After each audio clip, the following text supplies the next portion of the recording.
Hello everyone, welcome back to my channel. My name is Aki and we're about to have a look at some Elderflame concepts for Elderflame 2.0 essentially. How awesome would it be to see Valorant Elderflame 2.0? Elderflame was of course one of the most successful skin lines that we have ever seen in Valorant. In fact, I remember when the trailer came out and I actually remember the teaser and people thought that they were teasing a dragon agent because we had never seen such a premium skin line like Elderflame before. People were asking myself, when are we going to see another Elderflame or something of a similar nature? It being obviously the highest tier that you can get for skin lines. I have no idea. I would imagine that it'll come soon, considering that Elderflame did release roughly about a year ago. I'm assuming maybe 10 months ago, so we should be due something at some point very soon. So Elderflame 2.0 confirmed or something like that in the title, who knows. With that being said though, Thyros as usual has made some great videos showing what they think an Elderflame 2.0 brand could look like, and I'm going to show it to you right now as far as what they have made in Blender 2.09. Let's get into it. With Photoshop.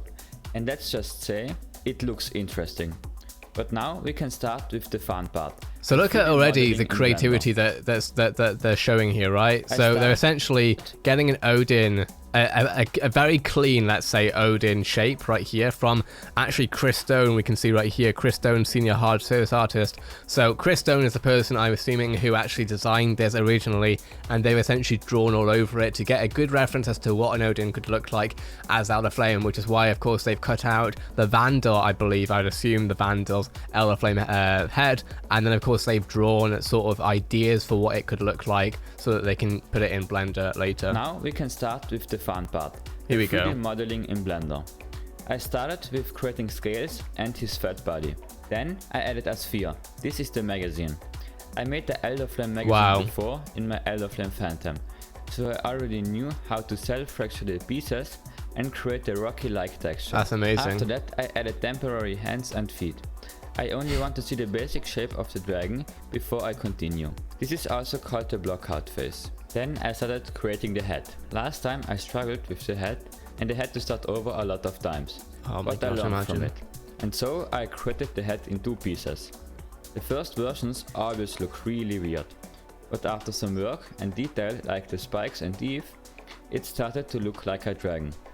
I played around with the head position before I was happy. Look at like the details right now. So already, so this obviously hasn't got any texture on it so far, right? It's simply just the plain Blender stuff that they're doing right now. But we already have the teeth now.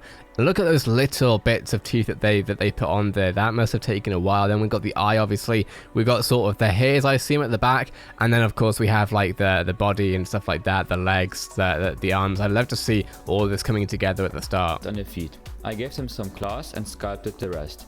Then I changed the head again. Already, look at the claws now. Unique, and I added this horn to his nose. I added claws to the hand. At first there were 3 claws, but now at the end I reduced it to 2 curved claws. Now I made a major rework because I wasn't really happy. I thought the defining factor for an Odin was missing. I'm talking about the belt feeder. I hit the scales to work on the body. Wow. I laid out where the belt feeder would go and thought about how I could add it to the dragon without it looking weird. And I came up with chains. A lot of dragons have chains, like in Harry Potter or even in Game of Thrones. And so essentially we've got thematics right here. They've essentially, keep in mind, right, this was not sent over, this was not even an idea from Riot, right? Obviously the Elderflame itself is Riot's idea, but as far as like going into thematics, looking at sort of what would work, you know, because I remember as well when we looked at the, I think it was the Oni skins, right? We looked at the Oni 2.0 concepts, and they did the same thing using ropes, I think it was, strings and ropes to sort of show what it could look like. I worked with that idea. I put some wood between the 2 chains to get different colors. Then I put chains on the neck and the feet to get more details. The modeling part was nearly done. I only had to sculpt the scales and add little spikes to them.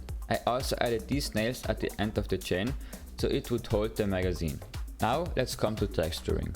My first idea was an ice dragon and then call it Elder Frost. But I wasn't really happy with the first versions, and so I reused the textures from the Phantom. And added them to the smart. dragon. Now let's come to the end. But before I show you the animation, subscribe, leave a like and follow me on Twitter. Make sure to do all this, friends. Make sure to subscribe to the channel. Credit, of course, will be in the description. Wow, look at that. Oh my gosh. the music, the copyrighted music probably, the dragon groans, the claws.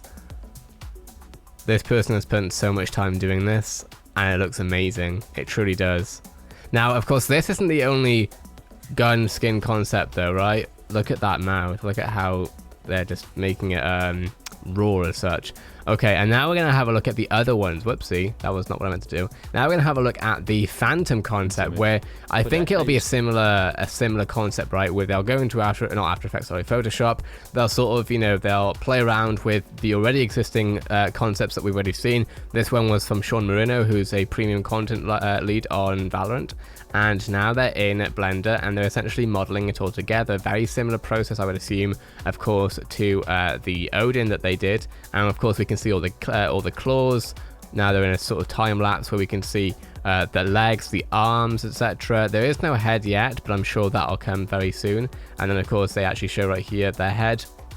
And this is actually, okay, so this was them making the head, and then the last one that we saw, the Odin, must have been the one prior where I think they essentially imported the head over and maybe changed things up a little bit. So that's really cool though.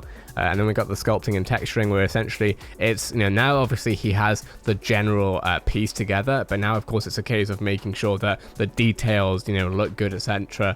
Putting sort of the, you know, the textures in on the handle, making sure of course that the claws are all on, etc, which we can see right now. And of course this already looks more fuller, right? And then if we keep going forward, obviously there's a lot of this, and this would have taken for a long time, I'm imagining.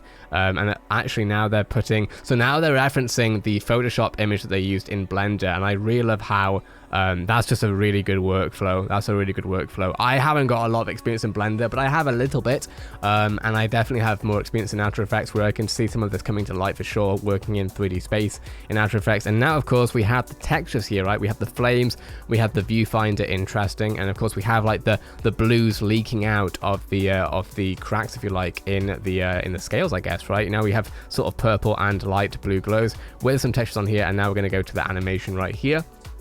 Oh my gosh, this is so awesome. This is him, I think, taking inspiration from the original Elderflame trailer, where of course we can see the roaring, I'm assuming, of course the dragon looking around a little bit.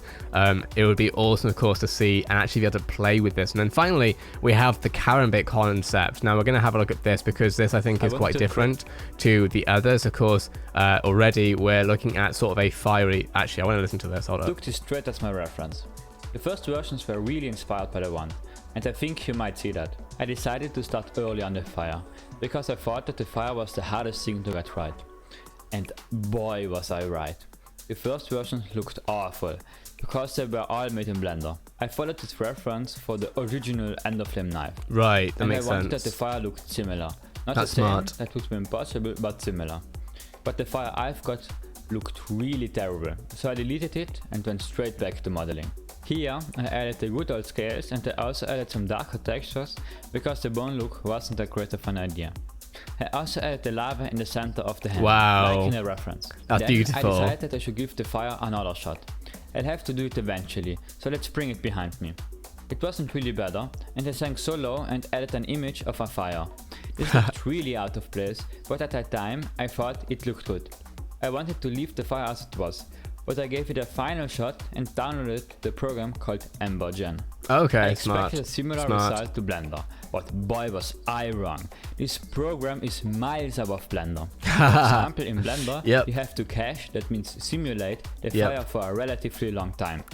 And you can do that after every change you made to see the new result. But in EmberGen, you only have to press play and it's fucking real time, baby. Maybe that's why it's so expensive. So that makes sense, right? And oftentimes it can be that third-party software, in my opinion, from After Effects, right? I use many third-party effects, or at least I used to when I was doing heavy-duty stuff when it was my full-time job. It is definitely a lot better to use third-party plugins for this sort of stuff because, or at least sometimes, especially when they're reputable, because they essentially do so much more than the native package. Back in Blender, I made quick renders and was blown away. Now I only had to finish the rest of the body. I started to work on the lava in the center of the handle, and then moved to the blade. Here I added a small crease in the center, and now the only part left were the scales. But you have seen them before, on the Elderflame Phantom or Odin, so check them out if you're interested. And after all of that, it was finished. I have to say, the most Ooh, difficult part by look at far that. was the fire. Look and at I that. think I got it right at the end, even though it looked grim at the beginning. So what you can take away from this is that you should keep going, and at the end you will hopefully have something you like. There's always a better answer. Okay. I hope you enjoyed it so far, so don't forget to like and subscribe, and follow me on my socials. Now, let's watch the animation. Let's do the animation. Oh, look at that. Copyright music straight away. Look at this. Look at that. That looks truly beautiful.